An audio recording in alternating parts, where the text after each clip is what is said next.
ಸುತ್ತಲೂ ಕಾಡು ಮಧ್ಯೆ ಇಲ್ಲೊಂದು ಫಾಲ್ಸ್ ಇದೆ. ಮಳೆಗಾಲದಲ್ಲಿ ಮಾತ್ರ ಅಷ್ಟೇ ಫಾಲ್ಸ್ ಇದು. ಇವಾಗ ಇದು ವಿಭೂತಿ ಫಾಲ್ಸ್ ಹೋಗೋ ಜಾಗ. ಬನ್ನಿ ಮೇಲೆ ತೋರಿಸ್ತೀನಿ. ಹಾಗೆ ನೇರ ಸ್ವಲ್ಪ ಸ್ಟೆಪ್ಗಳನ್ನ ಹತ್ತಾ ಹೋಗಬೇಕು. ಹಾಗೆ ಸ್ಟೆಪ್ಗಳು ಹತ್ತಾ ಹೋಗಬೇಕು. ನೋಡಿ, ಪ್ರಕೃತಿಯ ಸೌಂದರ್ಯದ ಬೇರದ ಮಧ್ಯೆ ಯಾವ ಥರ ಸ್ಟೆಪ್ಗಳು ಮಾಡಿದ್ದಾರೆ ಅಂತ. ಇದು ಸ್ಟೆಪ್ಗಳು, ಗಿಡದ ಬೇರಿನ. ಅಪ್ಪ ಸುಸ್ತಾಯಿತು ಮಾರಾಯ. ವಿಭೂತಿ ಫಾಲ್ಸ್ ನೋಡು ಬೇಕಾದರೆ ಮಂಡೆ ಮತ್ತು ಕುಂಡೆ ಎರಡು ಬಿಸಿ ಆಗುತ್ತವೆ. ನೋಡಿ ಇಲ್ಲೂ ದಟ್ಟವಾದ ಕಾಡು, ಇತ್ತಾಗೂ ಸುಂದರವಾದ ದಟ್ಟವಾದ ಕಾಡು. ನಾನು ಈ ರೀತಿ ಹತ್ತಿ ಬಂದಿದ್ದೇನೆ ಮೇಲೆ. ಇನ್ನೂ ಮೇಲೆ ಹೋಗಬೇಕು. ನೋಡಿ, ಫಾಲ್ಸ್ ಸೌಂಡ್ ಬರ್ತಾ ಇದೆಯಾ? ಹತ್ರ ಬಂದಿವಿ ಇವಾಗ. ಮಧ್ಯೆ ಒಂದು ಚಿಕ್ಕದಾಗಿ ಒಂದು ಕಾಲ್ದಾರಿ ಇದೆ. ನೋಡಿ ಸೌಂದರ್ಯ, ಕಾಡು, ಗುಡ್ಡ, ಬೆಟ್ಟ, ಏನು ಸುಂದರ ಅಲ್ಲ. ನೋಡಿ ಏನು ಅದ್ಭುತವಾದ ಸೌಂದರ್ಯ.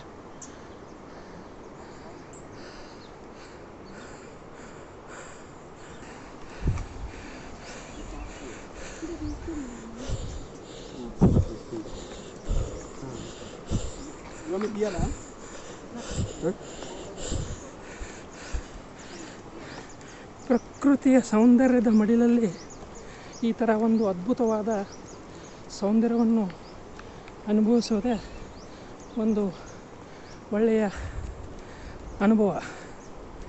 ಹಾಗೆ ಇದು ಒಂದು ಕಾಲ್ದಾರಿ ಇದೆ ನೋಡಿ, ಚಿಕ್ಕದಾಗಿ ಒಂದು ಕಾಲ್ದಾರಿ ಇದೆ ಇಲ್ಲಿ. ಅಷ್ಟೆಷ್ಟು ಅದ್ಭುತವಾಗಿದೆ ನೋಡಿ. ಈ ಥರ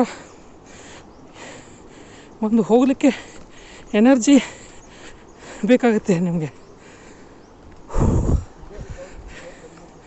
ಸೊ ಈ ಜಾಗಕ್ಕೆಲ್ಲ ನೀವು ನೋಡಬೇಕಾದ್ರೆ ಸಾಮಾನ್ಯವಾಗಿ ನೀವು ಎಳ್ನೀರು ಅಥವಾ ಲಿಂಬೆಹಣ್ಣಿನ ಪಾನಕ ಆ ಥರ ಸೇವನೆ ಮಾಡಿದರೆ ಸೊ ನಿಮಗೆ ಎನರ್ಜಿ ಬರ್ತಾ ಇರುತ್ತೆ. ಇಲ್ಲಾಂದರೆ ಬಾಳೆಹಣ್ಣು ಜೊತೆ ಗ್ಲುಕೋಸು ಆ ಥರ ತಿಂತಾಯಿದ್ರೆ ಎಲ್ಲ ಒಳ್ಳೆಯದು. ಅಲ್ಲಲ್ಲಿ ಕೂತ್ಕೊಳ್ಳೋಕ್ಕೆ ಚೇರ್ಗಳು ಮಾಡಿದ್ದಾರೆ.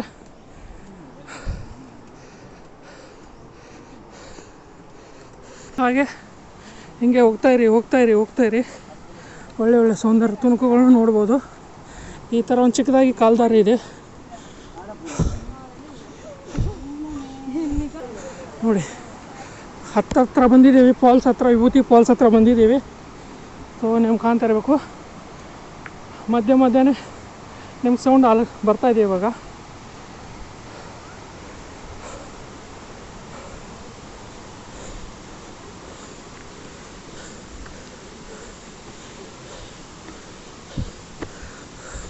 ನೋಡಿ ಎಷ್ಟು ಸೌಂದರ್ಯ, ಎಷ್ಟು ನೇಚರ್ನ ಒಂದು ಅದ್ಭುತವಾದ ನಮಗೆ ಒಂದು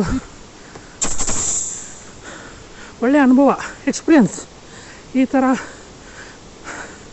ಎಲ್ಲರೂ ಬರೋದ್ರಿಂದ ಮೈಂಡು ಮತ್ತು ದೇಹ ಫ್ರೆಶ್ ಆಗಿರುತ್ತೆ. ಹಾಗೆ ಆರೋಗ್ಯ ಕೂಡ ಚೆನ್ನಾಗಿರುತ್ತೆ. ಇದೇ ಸುಂದರ್ಶನ ಹೋಗ್ತಾನೋ. ಇವಾಗ ನಾವು ಹತ್ತತ್ರ ಬಂದುಬಿಟ್ಟಿದ್ದೀವಿ. ಇದೇ ನೋಡಿ ನಿಮ್ಮ ವಿಭೂತಿ ಫಾಲ್ಸ್. ಸೊ ನಿಯರಿಂದ ಹತ್ರ ಬಂದಿದ್ದೀವಿ.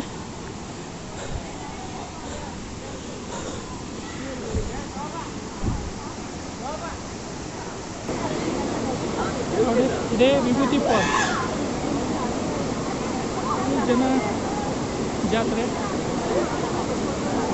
ಸ್ವಲ್ಪ ಮುಂದೆ ನೋಡಿ. ಇದೇ ವಿಭೂತಿ ಫಾಲ್ಸ್. ಹೇಗೆ ಅನ್ನಿಸ್ತಾ ಇದೆ? ಮೇಲೆ ಸೂರ್ಯ ಬರ್ತಾ ಇದೆ, ಅಲ್ಲೆಲ್ಲರೂ ಸ್ನಾನ ಮಾಡ್ತಾ ಇದ್ದಾರೆ.